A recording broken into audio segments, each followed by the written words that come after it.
जब आंख खुली थी, कान खुले थे, तो अंदर में लाइट थी, शब्द था, आवाज थी, बाजे बज रहे थे।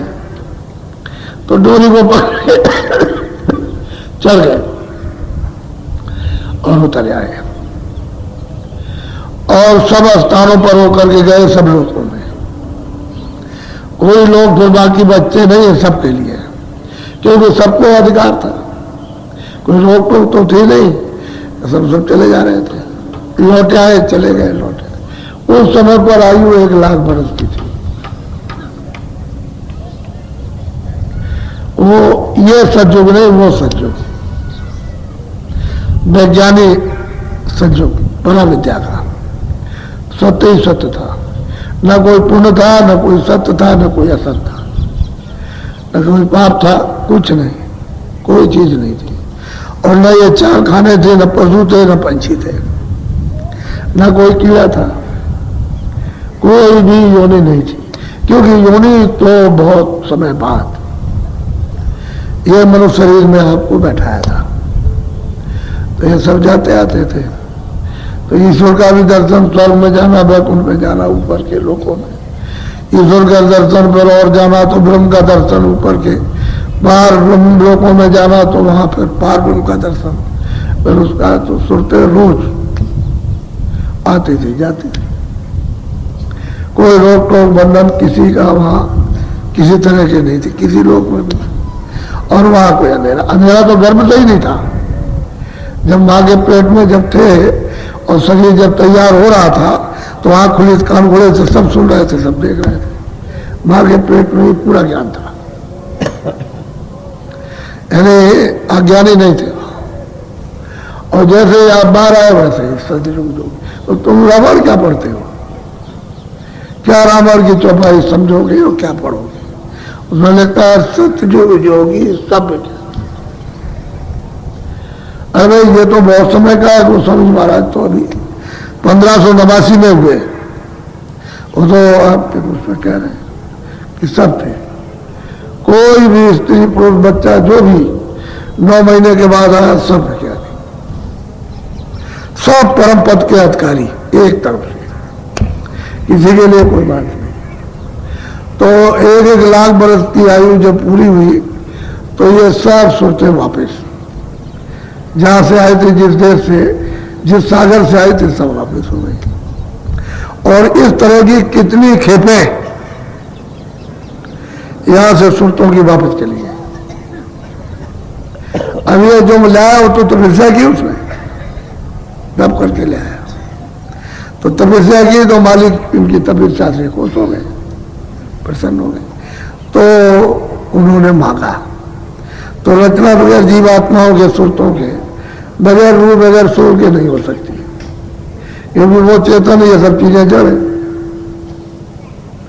ये मसाला है जल, पृथ्वी, अग्नि, वायु, आकाश का। तो इसके बगैर, इसमें सूरत के बगैर कोई रचना नहीं। तो उसको मसाला भी दे दिया, और सुरतों का एक छोटा सा भंडार उस सागर से निकाल के सब अनंतों लोगों में तकसीम कर दिया। अब ये कितनी खेपें चली जाए, लाख लाख बरस की उम्र पूरा करने में। जब ये जाने लगी तो बाद में ये देखा कि लोग तो सब चले जाएंगे, तो यहां क्या रहेगा फिर?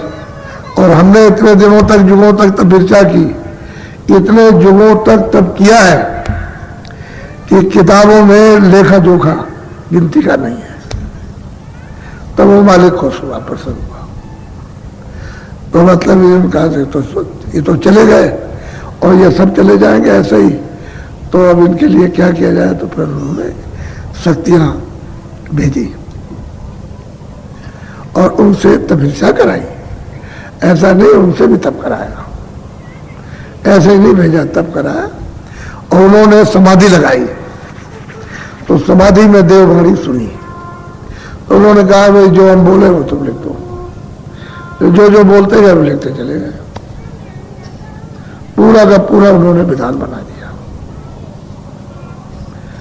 जब उन्होंने पाप का, पुण्य का, अच्छे का, बुरे का, न्याय का, अन्याय का, सत्य का, असत्य का, दुखा सुखा, रोगी का, लूले का, लंगड़े का, अंधे का, बहरे का, राजा का, रैयत, सब तरह का, और 4 खानों का 84 रक्षों और नरकों का पूरा विधान बना दिया और मैंने आपको सबको सुना दिया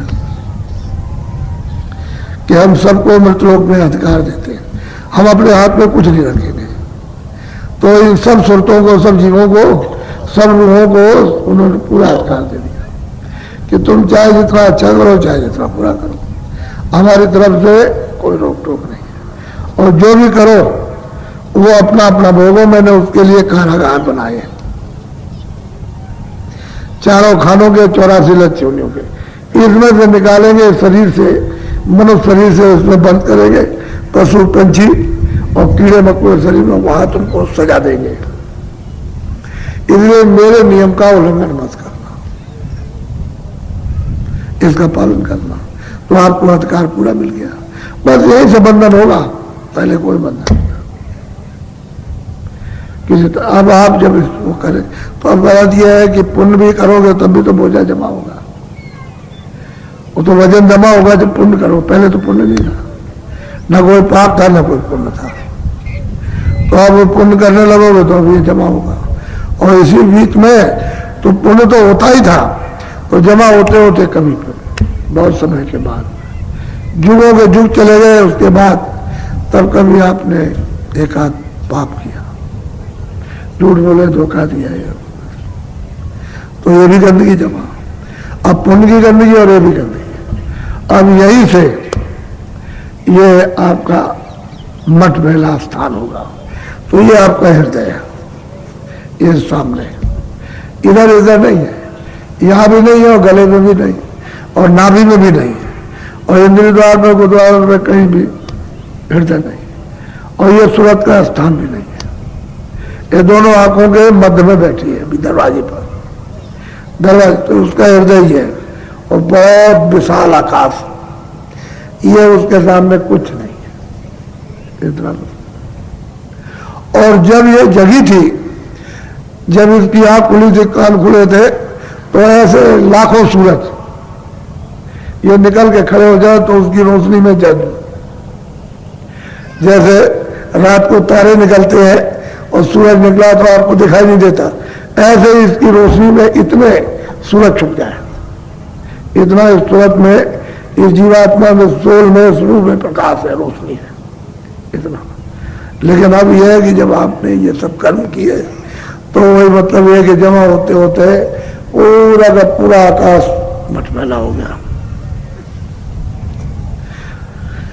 जब मटमैला हुआ तो धुंधुकार, जैसे कि आंधी आती है तो आकाश में मिट्टी मिट्टी, ऐसे ही आकाश तो साफ था लेकिन उसमें मिट्टी मिट्टी जैसे जमा हो गई। अब वो मतलब यह है कि वो जो साफ दिखाई देता था वो जो सुनाई देता था वो सुनने को, तो धीरे धीरे करके तो जीवात्मा की आंख और कान बंद हो गए, उसमें आंख भी है, उसमें कान भी है और उसमें नाक भी है। तो जब ये बंद हो गए तो सुनना बंद हो गया और देखना भी बंद हो गया और सुनना भी बंद हो गया, तो बंद हो गया धीरे धीरे। तो जो नाम डोरी पकड़े थे और बैठे हुए थे पकड़ करके और चढ़ जाते थे, वो हाथ से छूट गई, वो शब्द छूट गया जिससे उतार करके लाए गए थे। दूसरा तो कोई रास्ता है नहीं, उसी से उतार के लाए और दोनों आंखों के पीछे बैठे। बस गलती आपकी ये हो गई कि आप अपने मनमानी कर्म करने लगे, किसी से पूछा नहीं कि मैं ये काम करता हूं। तो उन्होंने कहा कि मैं समय समय पर यानी लोगों को, ज्ञानियों को वेद करूंगा, ये मेरी किताब है। तो चारों वेद है, बस 1 लाख श्लोक है बस। अब उसमें से और कुछ बना दो तो अलग बात, लेकिन 1 ही लाख श्लोक है उसमें, चारों वेद, पूरा विधान बना दो। और वेदों को कौन सुनता, कौन समझता, कौन सुनता, कौन समझता, उसमें किसको आएगा? क्योंकि वो तो वेदवाणी सुनकर के लिखा गया, जो बोलते गए वो लिखते गए। अब वो इधर की तो कोई भाषा है नहीं, तो पूरा विधान बना दिया। अब आप लोग उसमें फंस गए। अब इतने मटमैले, इतने गंदे आप हो गए, तालकोल क्या है, कुछ नहीं। और वजन इतना है कि पहाड़ों के पहाड़, आपने लगा दिए ढेर,